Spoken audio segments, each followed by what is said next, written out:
Muy buenos días, muy buenas tardes, muy buenas noches a todos nuestros oyentes de este canal, este interesante canal llamado Voces Disidentes. Así que, bueno, hace tiempo que no subimos un video acerca de las 48 leyes del poder. Me parece interesante seguir con esta trama, que está bastante buena. Sí, es un poco largo de leer, la verdad. Este es un libro un poco más para leer, pero los audiolibros también les ayuda a ustedes a que si les interesa algún estratagema que escuchen aquí o alguna ley que escuchen aquí, puedan leerlo con detenimiento en sus casas. Es el punto de los audiolibros. So, la última vez nos quedamos en la ley número 12, acabamos la ley número 12. Esta ley hablaba de... Déjenme revisar, acá está. Para desarmar a su víctima, utilice la franqueza y la generosidad en forma selectiva. Un gesto sincero y honesto compensará docenas de actitudes dictadas por la hipocresía y la falsedad. El gesto de franca y honesta generosidad hace bajar la guardia a un individuo más desconfiado. Una vez que su sinceridad selectiva haya abierto la brecha en la armada del otro, podrá manipularlo y invocarlo a su antojo. Un obsequio oportuno, especie de caballo de Troya, podrá cumplir con el objetivo.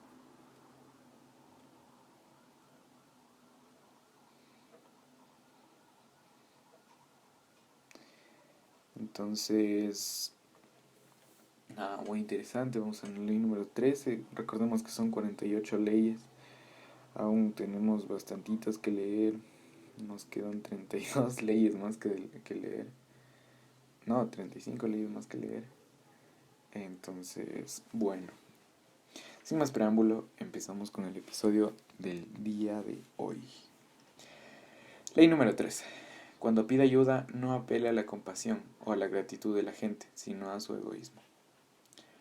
Criterio. Si necesita recurrir a la ayuda de algún aliado, no se moleste en recordarle el apoyo que usted le dio en el pasado o sus buenas acciones.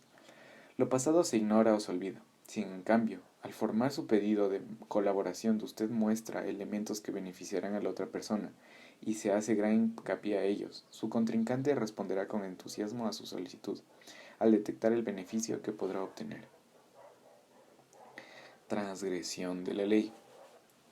A principios del siglo XIV, el joven Castruccio Castracani, que era un simple soldado raso, llegó a ser príncipe de la gran ciudad de Lucca, en Italia.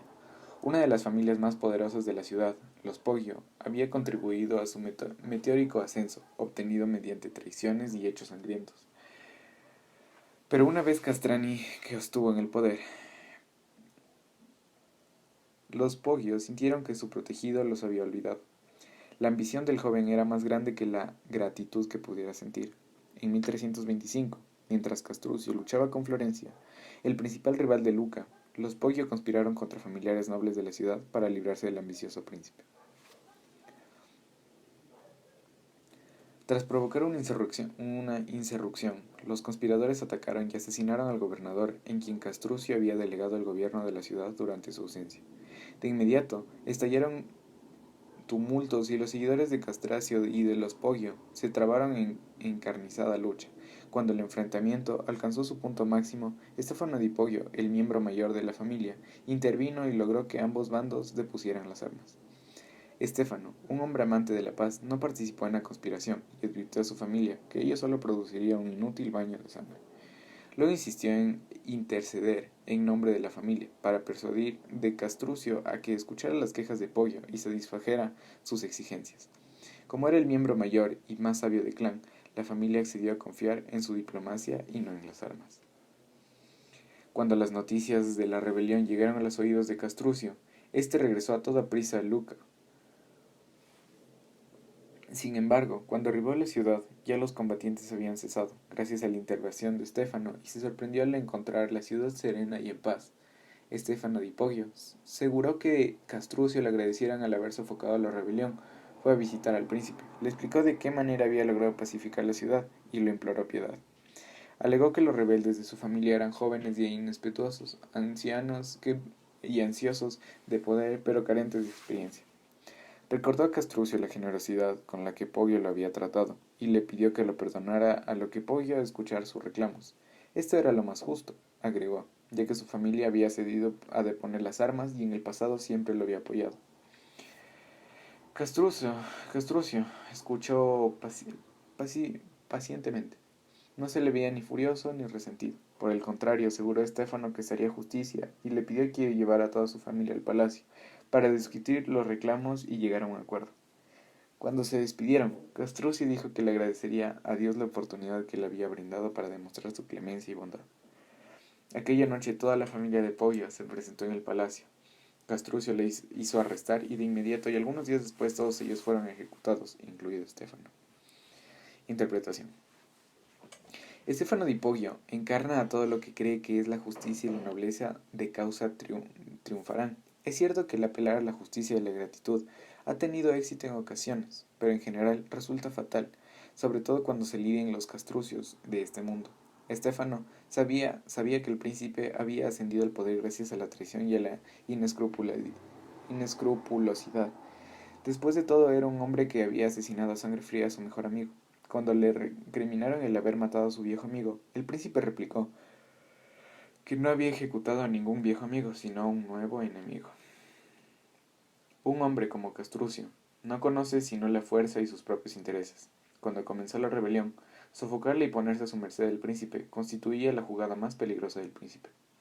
Aún después de haber cometido ese error fatal, Estefano di Poggio tenía todavía algunas opciones. Podría haber ofrecido dinero a Castruccio o haber hecho promesas para el futuro, o señalando de qué manera los Poggio podrían contribuir a incrementar aún más el poder de Castruccio, a través de su influencia sobre las familias más poderosas de Roma, claro, y el ventajoso matrimonio que podrían arreglar para él. En lugar de apostar a alguna de estas alternativas, Estéfano se refirió al pasado y de deudas imposibles de cobrar. Un hombre no solo está obligado a la gratitud, sino que está a menudo en una terrible carga, de la que con gusto se librará en cuanto se le presente la ocasión. Y en este caso, Castruccio tuvo la posibilidad de deshacerse de su deuda de gratitud con los Poggio, eliminándolos a todos.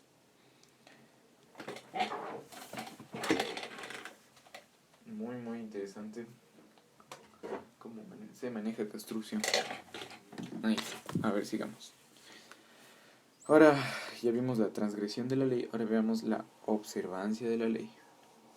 En el año 433 a.C., poco antes de lo que estallara la guerra del Peloponeso, la isla del Corcira, hoy Corfú, y la ciudad del estado de griega de Corintio se estaban al borde de un conflicto armado. Esperen un momento, ya. Necesito cerrar las cortinas porque si no, no veo nada en la pantalla. Va, ahí. Disculpen. Observancia de la ley. En el año 433 a.C., poco antes de que se estallara la guerra del Peloponeso, la isla de Corcira, hoy Corfú, y la ciudad-estado griega de Corinto se encontraban al borde de un conflicto armado. Ambas partes enviaron embajadores a Atenas en un intento de ganar los atenienses para sus respectivas causas. Era mucho de lo que se ponía en juego en su gestión, dado que aquel que tuviera Atenas de su parte se aseguraría la victoria, y quien saliera victorioso de aquella guerra no tendría compasión con el enemigo derrotado. El primero en hablar fue el embajador de Corfú, que comenzó por admitir que la isla nunca antes había apoyado a Atenas y que, por el contrario, se había aliado con los enemigos de esa ciudad. Entre Corfú y Atenas no había lazos de amistad o gratitud. El enviado dijo que, de hecho, Corfú solicitaba la ayuda a Atenas solo porque le preocupaba su seguridad. Lo único que ayuda a Atenas, solo porque le preocupaba su seguridad, como dije. Lo único que tenía para ofrecer era una alianza basada en intereses mutuos. Corfú poseía una flota que solo era superada en magnitud y fuerza por la propia flota ateniense. Una alianza entre ambos estados crearía una fuerza naval formidable, capaz de intimidar al estado rival de Atenas, Esparta. Lamentablemente, eso era lo único que Corfú podría ofrecer. El representante de Corinto pronunció un brillante y apasionado discurso que contrastaba marcadamente la presencia parca y descolorida del representante de Corfú. Hizo referencia a todo lo que Corinto había hecho por Atenas en el pasado. Se preguntó qué dirían los demás aliados de Atenas si la ciudad llegaba a un acuerdo con quienes la habían sido sus enemigos, en lugar de aliarse con sus amigos del presente, que había servido con lealtad a los intereses de la ciudad. Quizás aquellos aliados rompieron sus acuerdos con los atenienses, si veían que esto no concedería valor alguno a la lealtad. Hizo referencia a la ley helínica y a la necesidad de devolver a Corintio todos los favores que éste había hecho a Atenas. Cerró su discurso enumerado a la cantidad de servicios de Corintio que había prestado a Atenas y enfatizó en la importancia de mostrar gratitud a los amigos. Después de este discurso, los atenienses se reunieron a deliberar. En una segunda ronda, una abrumadora mayoría votó por alianza con Corfú, dejando al lado a Corintio. Interpretación. La historia recuerda la nobleza de los atenienses, pero en realidad era fundamentalmente los realistas de la antigua Grecia. Para ellos, toda la retórica y todos los argumentos emocionales del mundo no podían competir con un sólido argumento pragmático, sobre todo si se le permitiría incrementar su poder. Lo que el embajador de Corintio no comprendió fue que, al hacer referencia a la pasada generosidad de Corintio con Atenas, no lograría sino irritar a los atenienses, dado que, de manera sutil e indirecta, les estaba exigiendo sentirse culpables y obligados a la retribución de los favores recibidos. Nadie importaba menos a los atenienses que los favores del pasado y los sentimientos de amistad. Además, sabía que aunque los otros aliados de Atenas los consideraban ingratos por abandonar al Corintio de su suerte, difícilmente romperían los lazos con Atenas, que en aquel momento era la ciudad más poderosa de Grecia. Los atenienses manejaron su imperio a través de la fuerza, y cualquier otro aliado que se rebelara era obligado a someterse. Cuando hay que elegir entre un discurso sobre el pasado y un discurso sobre el futuro, la persona pragmática siempre optará por el futuro y olvidará el pasado. Tal como comprendió el embajador de Corfú, una persona pragmática que siempre hay que hablarle de modo pragmático. Al final de cuentas, la mayoría de la gente es pragmática, pues muy rara vez actúa en contra de sus propios intereses. Nice. La norma siempre ha sido que los débiles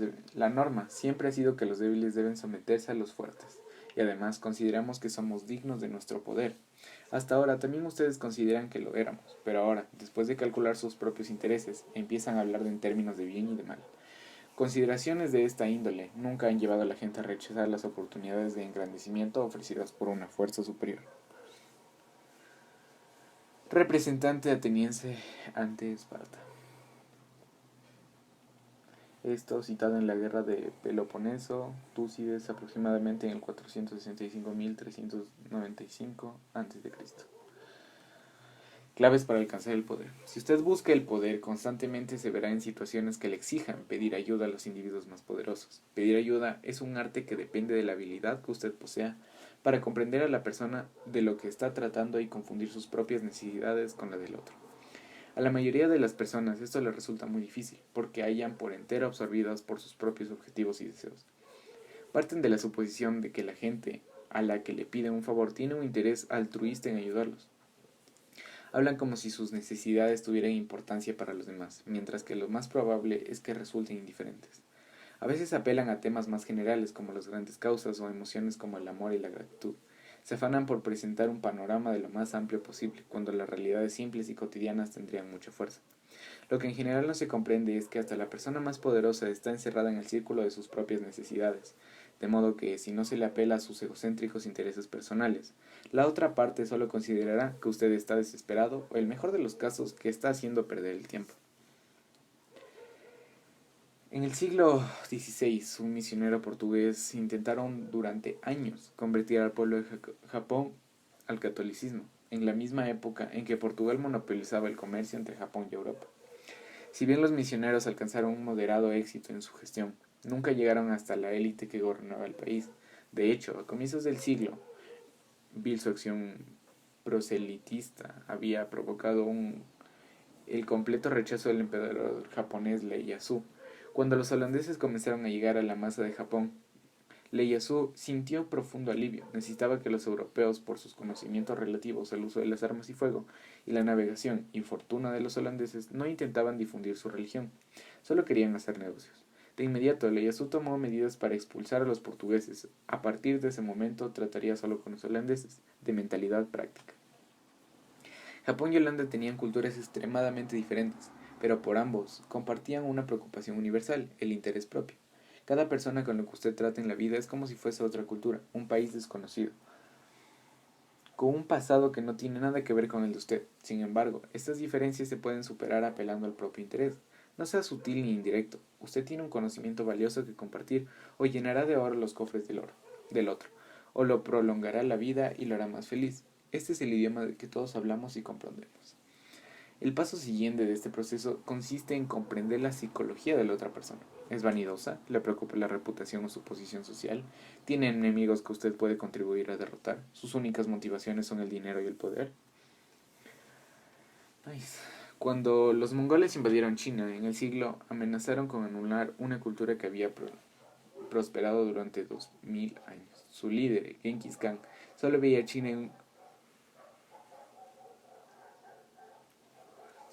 China, un país que carecía de ricas pasturas para sus caballos, de modo que decidió destruir todas las ciudades, porque será mejor exterminar a los chinos y dejar que crezca el pasto.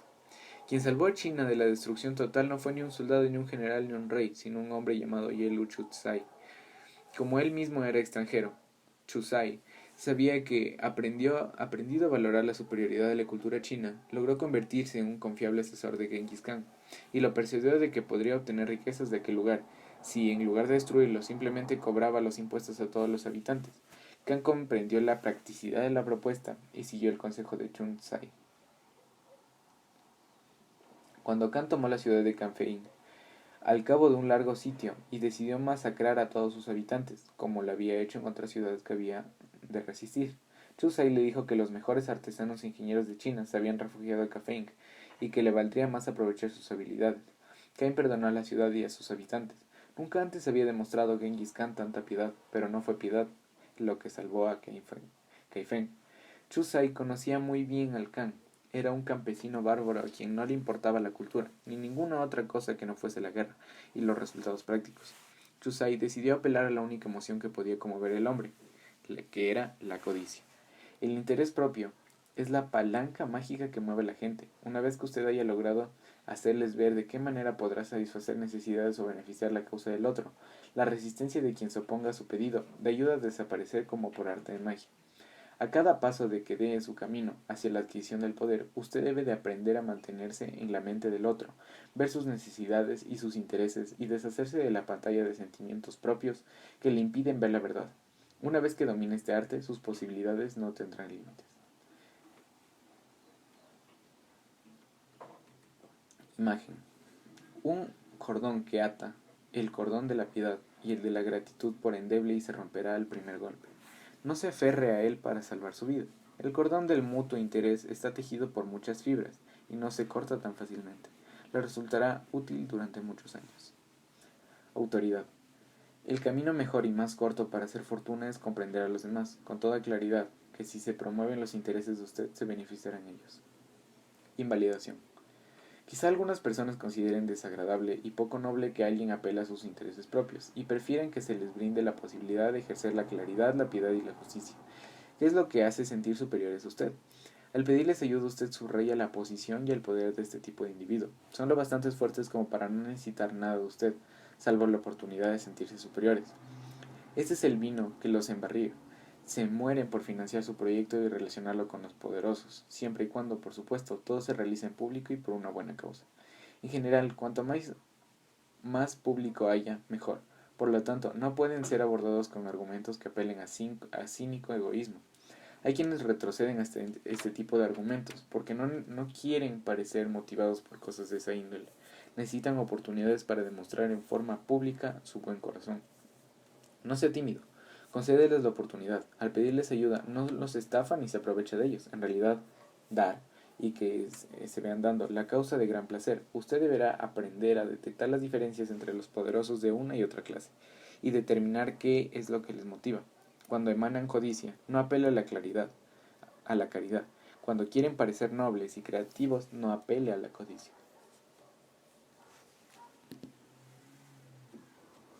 Muy, muy interesante. Ley número 14. Muéstrese como un amigo, pero actúe como un espía. Criterio. Es de fundamental importancia saber todo sobre su rival. Utilice espías para remir información valiosa que le permita mantener siempre una ventaja sobre él.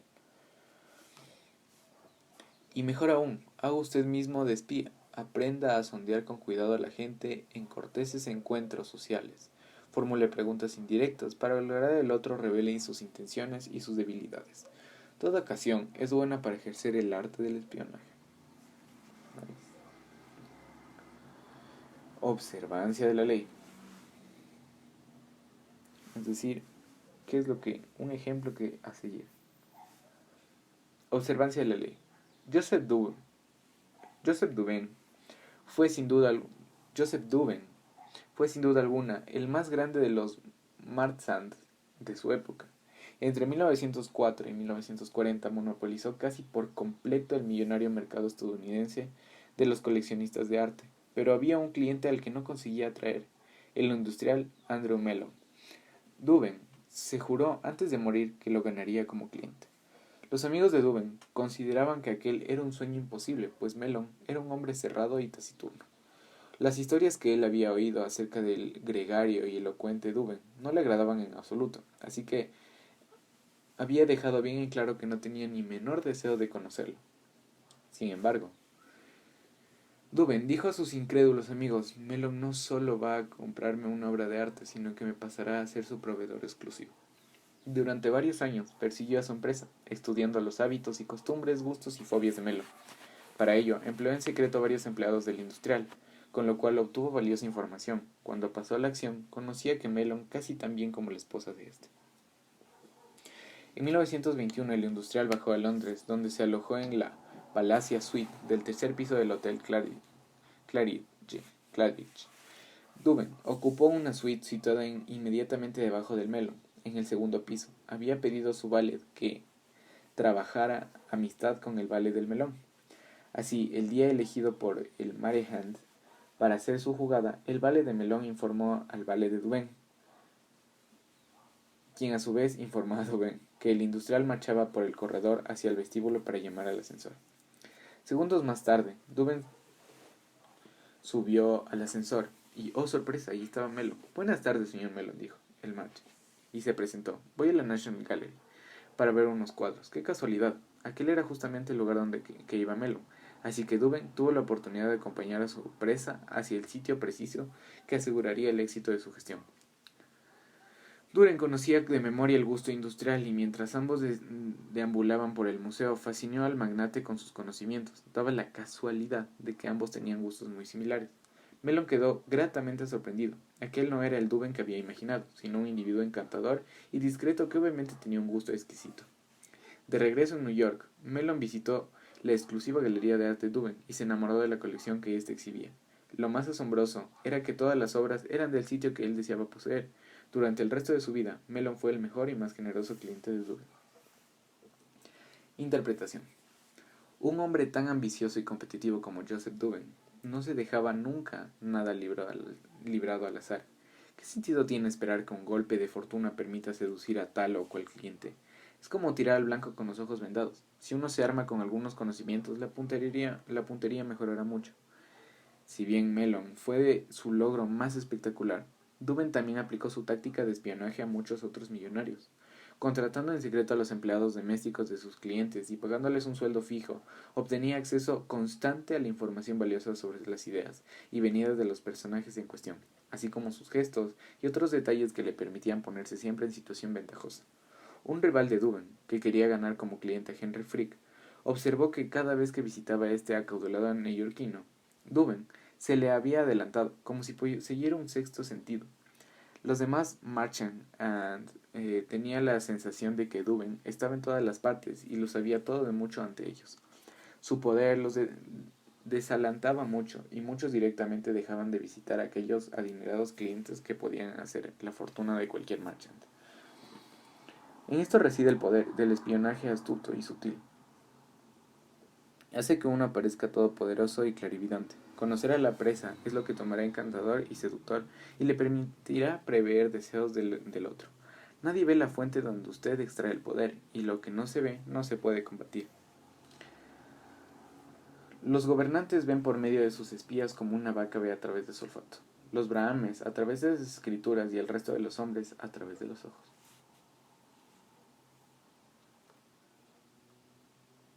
Claves para alcanzar el poder. En el ámbito del poder, su objetivo es ejercer un cierto grado de control sobre los hechos futuros. Por lo tanto, parte del problema que enfrenta la que la gente no le revela todos sus pensamientos, sus emociones y sus planes.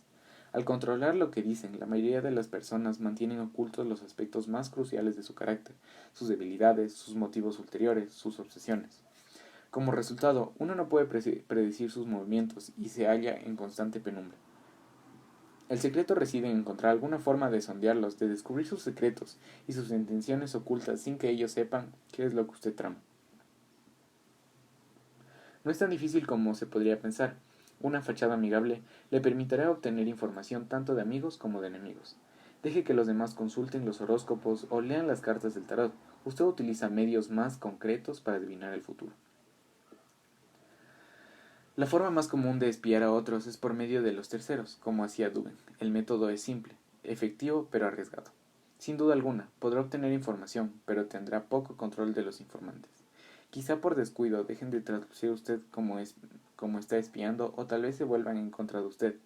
Es mucho mejor realizar el trabajo de espionaje en forma personal, haciéndose pasar por un amigo mientras que disimulo recoge la información.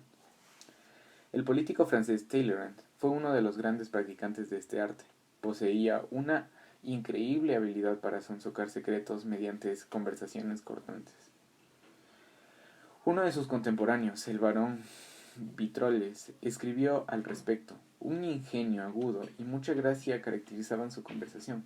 Tenía el arte de disimular sus pensamientos o su malicia bajo un transparente velo de insinuaciones, de palabras que implican algo más de lo que expresaban. Solo cuando era absolutamente necesario mostraba su propia personalidad. Aquí la clave es la habilidad de Talleyrand para no revelarse en la conversación y lograr que los demás hablaran sin cesar de ellos mismos y revelaran sin darse cuenta sus interiores y sus planes. Durante toda su vida se afirmaba que Talleyrand era un hombre de excelente conversación y sin embargo decía muy poco. Nunca hablaba con sus propias ideas, pero lograba que los demás revelaran las de ellos. Organizaba cordiales juegos de acertijos para que los diplomáticos extranjeros, amenas reuniones sociales en las cuales él sospechaba con cuidado y cada una de sus palabras y entre juegos y bromas, sonsocaba diferencias y obtenía información muy valiosa para que su tarea como canciller de Francia. En el Congreso de Viena de 1814 a 1815, empleó otros métodos para llevar a cabo sus tareas de espionaje. Revelaba algo que parecía ser importante en secreto, en general inventado por él, para observar las reacciones de sus interlocutores. Por ejemplo, una reunión de los diplomáticos podía llegar a decir que un fuente confiable le había revelado que el zar de Rusia planeaba arrestar a su general principal bajo el cargo de traición. Al observar la reacción de los diplomáticos ante aquella historia inventada, podía determinar a cuáles les entusiasmaba la perspectiva de un debilitamiento del ejército ruso, y así hacer sus propias deducciones. Tal vez los gobiernos que representaban tenían planes con respecto a Rusia. Como dijo el barón von Zetten, Monsieur Talleyrand disparaba con una pistola al aire para ver quién salta por la ventana. En reuniones sociales y encuentros inofensivos, no deje de prestar atención. Es en esas ocasiones cuando la gente baja la guardia. Al no mostrar su propia personalidad, usted puede lograr que revelen cosas que le resulten de su interés. Lo brillante de esta maniobra es que todos interpretarán como señal de amistad el interés que usted lo muestra, de modo que no solo se entregará de cosas, sino que también ganará aliados. Sin embargo, deberá practicar esta táctica con cautela. Si los demás comienzan a sospechar que usted trata de sonsacarles secretos con el pretexto de una inocente conversación, comenzarán a evitarlo. Ponga énfasis en la charla amigable e intrascendente y no en la información valiosa.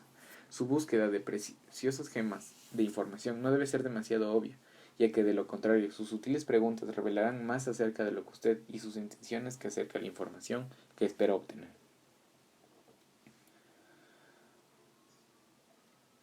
Una estratagema que vale la pena ensayar de la Rochefoucauld, quien escribió: la sinceridad se encuentra en muy pocas personas y a menudo no es más que una hábil artimaña. Sé sincero a fin de obtener confidencialidad y secretos del otro. Es decir, que al simular abrir su corazón a otra persona, usted potencia la posibilidad de que le revele sus propios secretos. Hágale una confesión falsa y la responderá con su confesión real. Otro ardid fue identificado como el filósofo Arthur Schopenhauer, quien sugirió contradecir con vehemencia a los demás durante una conversación, a fin de irritarlos de modo tal pierdan el control sobre sus propias palabras. Con tal reacción revelarán todo tipo de verdades sobre sí mismos, verdades que más adelante usted podrá usar en contra de ellos. Otro método de espionaje indirecto es el de poner a prueba a la gente, tender pequeñas trampas que lo obligan a revelar cosas personales. Rey persa del siglo Cosroes, rey persa del siglo VII, notable por su sagacidad, conocía muchas maneras de indagar a sus súbditos sin despertar sospechas. Si observaba, por ejemplo, que dos de sus cortesanos habían trabado una amistad particularmente estrecha, hacía llamar a uno y le decía que tenía información de que el otro era un traidor y que pronto lo asesinaría. El rey convencía al cortesano de que confiaba plenamente en él y le pedía guardar el secreto. Luego observaba con atención a los dos hombres. Se veía que el segundo cortesano no había modificado su conducta con el rey. Llegaba a la conclusión de que el primer cortesano había guardado celosamente el secreto. Lo ascendía y más adelante le decía: pensaba en asesinar a su amigo debido a una cierta información que me había llegado, pero al investigar más a fondo descubrí que la información era falsa. Si por el contrario el segundo cortesano comenzaba a evitar al rey y actuaba de modo distante y tenso, Cosroes sabía que el secreto había sido revelado. Al otro cortesano le desterraba de su corte, tras hacerle saber toda la historia. No había sido más que una prueba, pero que, a pesar de que el hombre no había hecho nada, ya no podría confiar en él. El primer cortesano, en cambio, el que había revelado el secreto, era desterrado del reino de Cosroes. Esto podrá parecer una extraña forma de espionaje, ya que no tiene la finalidad de revelar información concreta, sino el carácter del individuo. Sin embargo, a menudo es la mejor forma de resolver problemas ante uno que aparezca. Al tener a la gente realizar determinados actos, usted, entre otras cosas, aprende mucho sobre la lealtad o la sinceridad de los demás. Y este tipo de conocimiento suele ser el más valioso de todos. Armado con él, podrá predecir las acciones futuras de los otros. Imagen. El tercer ojo del espía. En un país poblado por hombres con dos ojos, el tercer ojo le otorga la omnisciencia de un dios. Usted ve más allá de los demás y ve el interior de los otros. Nadie está a salvo del tercer ojo, salvo usted.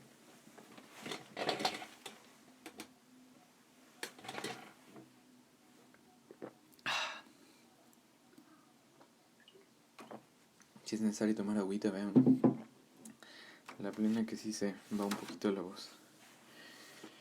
Pero bueno, para eso estamos, ¿no? Para eso estamos. Bien, autoridad.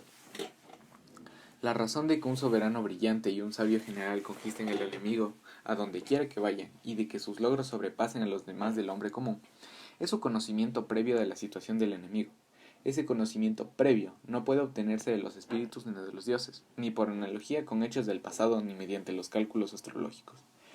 Siempre deben obtenerse mediante cálculos astrológicos, siempre deben obtenerse mediante hombres que conocen la situación del enemigo, de los espías. Sun Tzu, El arte de la guerra, siglo IV a.C. Invalidación. Veamos qué dice la invalidación. La información es fundamental para ejercer el poder, pero si como usted espía a los demás, debe saber que los demás lo espiarán a usted.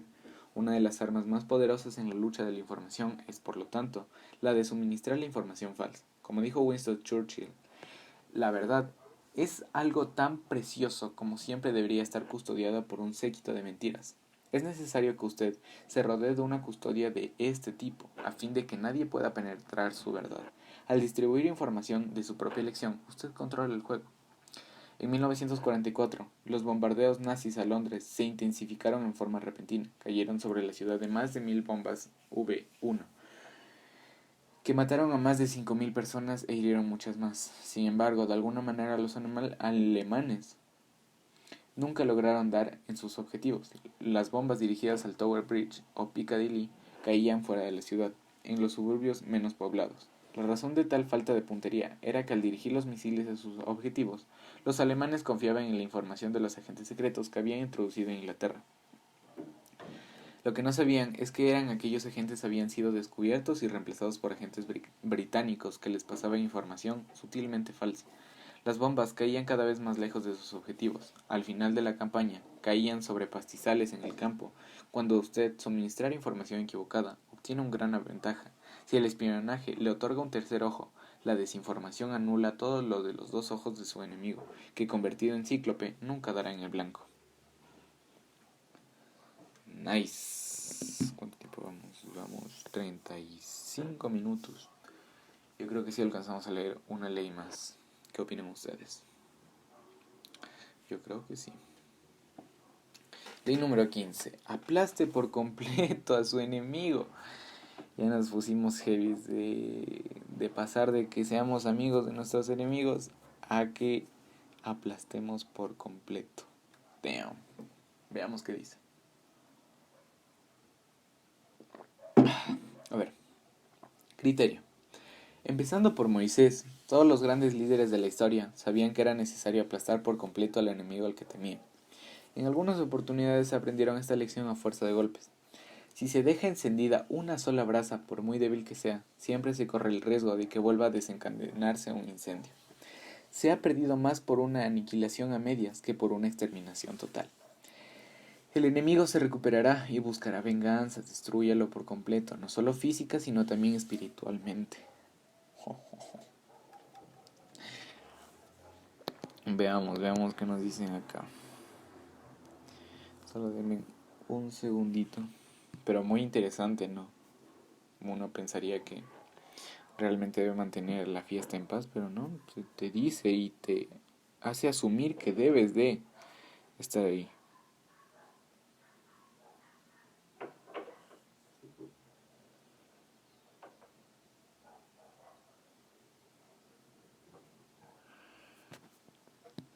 Ok. Transgresión. Uy, me salió un gallazo, vean. Yo opino que lo dejemos aquí. ¿Qué opinan ustedes? Yo digo que sí. Es preferible, ¿no? Para que esos libros sean un poco más dinámicos. Y que podamos leer así de ley en ley. Bueno, vamos avanzando de 2 leyes en 2 leyes. No importa, lo importante es que se lea y sean digeribles estos audiolibros, ¿no? Entonces vamos a hacer los 40 minutos y de ahí sí nos vamos. Aplaste por completo a su enemigo. No solo su físico, sino espiritualmente también. Transgresión de la ley. En la historia china, ninguna rivalidad entre los líderes fue más célebre que la que existió entre Xian Yu y Liu Pang. Estos dos generales comenzaron sus respectivas carreras como amigos, luchando en el mismo bando. Xian Yu era del origen noble, grande e imponente, dado a arranques de violencia, un poco obstuso su mente, era, sin embargo, un gran guerrero que siempre peleaba en frente de sus tropas. Liu Pang provenía de una familia campesina, nunca había sido un gran guerrero y prefería dedicarse a las mujeres y al vino antes que a la actividad bélica. En realidad era un pícaro. No obstante, poseía la habilidad de reconocer a los mejores estrategas, conservarlos como asesores y escuchar con atención sus consejos y recomendaciones. Gracias a esta capacidad había hecho carrera en el ejército. En un momento dado, en el frente norte, el comandante de Jiang Sung-ya titubeó en enviar a sus tropas a combate. Furioso, Xiang entró a la carpa de Sun Yi, lo calificó de traidor y después de decapitarlo, asumió el mando del ejército. Sin esperar órdenes de sus superiores, abandonó el frente norte y marchó directamente sobre Xianyang. Estaba seguro de que él era mejor soldado y general de lo que Liu, pero comprobó, consternado, que su rival al mando del ejército más pequeño y más veloz había llegado antes. Xian tenía un asesor, Fan Zheng, quien le advirtió, este general campesino, Liu Pan, solía codiciar solo riquezas, mujeres y vino, pero desde que entró a la capital no solo ha atentado ni a las riquezas ni al vino ni al sexo. Esto demuestra que apunta más alto. Fan Zheng aconsejó a Xiang que matara a su rival antes de que fuese demasiado tarde. Le sugirió invitar al artero, al campesino, a un banquete de su apartamento, a su campamento, y en medio de una festiva danza de las espadas, hacerle cortar la cabeza. La invitación fue enviada y Liu cayó en la trampa, y asistió en el banquete. Pero Jans vaciló en dar la orden de iniciar la danza de las espadas, y cuando al fin lo hizo, Liu ya había advertido la trampa y logró escapar. «Bah», gritó Fan Zheng, «no se puede hacer planes con un simplón. Liu Pan te robará tu imperio y nos tomará a todos prisioneros». Al comprender su error, Xiang marchó a toda prisa sobre Jian San, quien esta vez decidió cortarle la cabeza a su rival.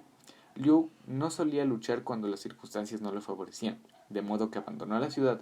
Xian capturó a Ye Xiang, asesinó al joven príncipe de Qin y arrasó a la población. Liu había convertido en el ejército acérrimo enemigo de Xiang, que lo persiguió durante muchos meses, hasta acorralarlo en una ciudad amurallada, carente de suministros y con ejército disperso. De Liu pidió paz. Una vez más, Fan Zheng advirtió a Jiang: aplástalo ahora, si lo dejas escapar de nuevo más adelante lo lamentarás. Pero Jiang resolvió mostrarse clemente, quería apresar vivo a Liu y obligarlo a que reconociera como amo. Fan estaba en lo cierto. Liu utilizó negociaciones en su rendición como elemento de distracción y logró huir con un pequeño ejército. Xiang, estupefacto al comprobar que una vez más había dejado escapar a su rival, volvió a perseguir a Liu, esta vez en tanta hazaña y ferocidad que parecía haber perdido el juicio. En un momento dado, tras haber capturado al padre de Liu en acción, Xiang exhibió al anciano durante la lucha y le gritó a Liu por encima de la línea de sus tropas: «Ríndete ahora o herviré vivo a tu padre». Liu con toda calma le respondió: «Somos hermanos de sangre, de modo que mi padre también es tu padre. Si insistes en hervir a tu propio padre, envíame un tazón con la sopa». Xiang desistió de su amenaza y la lucha continuó. Algunas semanas más tarde, en medio de que ella carecía, Xiang con imprudencia dispersó sus tropas y Liu, en un ataque sorpresa, logró rodear a su cuartel principal. Por primera vez la suerte se invirtió. Ahora era Xiang quien pedía la paz. El asesor máximo de Liu le insistió en que destruyera a Xiang y aplastara su ejército sin clemencia. «Dejarlo ir sería como criar un tigre, terminará devorándote en cualquier momento», dijo el asesor. Liu siguió su consejo. Pidiendo un trato falso, Liu indujo a Xiang a descuidar su defensa y de inmediato masacró a casi todo su ejército. Xiang logró escapar, solo y a pie, sabiendo que Liu había puesto precio a la cabeza. Se encontró con un pequeño grupo de propios soldados que se metían en retirada. Desesperado, Xiang exclamó: «Sé que Liu Pang ofrece 1000 monedas de oro y un feudo de 10.000 familias por cabeza. Le haré un favor a ustedes». A continuación, se degolló y murió. ¡Wow! Interpretación lo dejaremos para el próximo episodio. Bien, hermanitos, me pareció un muy buen audiolibro, muy interesante. Así que nos veremos ya para ver la interpretación de esta historia, la observancia de la ley y claves para alcanzar el poder. Porque la siguiente ley que se nos viene es la ley 16, que dice: utilice la ausencia para incrementar el respeto y el honor. Sí da ganas de leer, sí da ganas de leer. Pero bueno, primero hay que acabar esta interpretación. Bien, un gusto, hermanitos, un gusto estar con ustedes en esta nueva edición de este libro. Sin más que decir, una bonita experiencia estar leyendo estas 48 leyes con ustedes. Ya vamos avanzando bastante. Imagínense, ya casi estamos en camino y esperemos que pronto a la ley número 20. Y si avanzamos un poquito más, ley número 24, y estaríamos a la mitad del libro. Eso es todo por el día de hoy en Voces Subversivas, su canal de audiolibros favorito, donde nada es lo que parece. Chao.